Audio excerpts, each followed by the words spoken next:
You may remember a massive Department of Justice bust where 23 people were arrested for fraud, including scamming hundreds of people in a romance scam. Well, a Houston doctor was one of the people charged and the only one acquitted.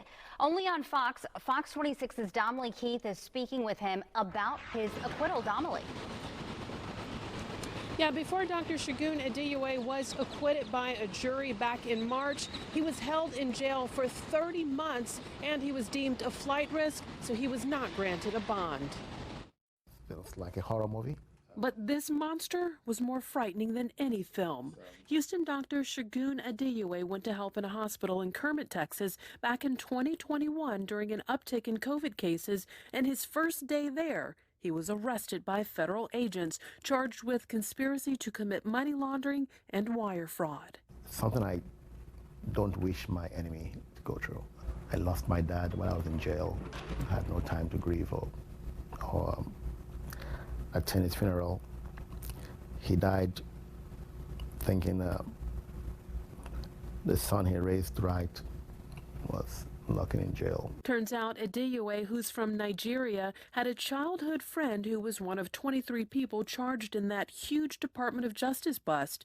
Hundreds of Americans were scammed out of $17 million in a romance scam and other fraud, and every person charged was convicted, except a jury acquitted Adeyeye. It's been tough, very tough. Some friends won't even deal with me because there's still a cloud of doubt. And after he came out, he's a different man. He would know big hospitals would touch him. He now has to make a fine job in some freestanding ERs. His life, his houses, he had 2 houses. They were all gone while he was in there. I had no doubt I would have been acquitted.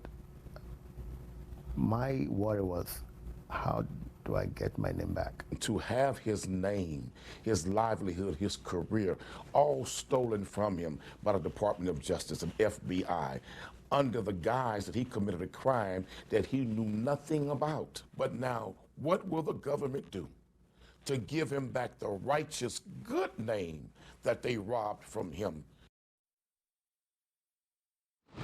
Adeyeye is now suing the U.S. government for nearly $400 million. I reached out to the Department of Justice for comment, and I'm awaiting a response. Reporting live, I'm Damali Keith, Fox 26 News.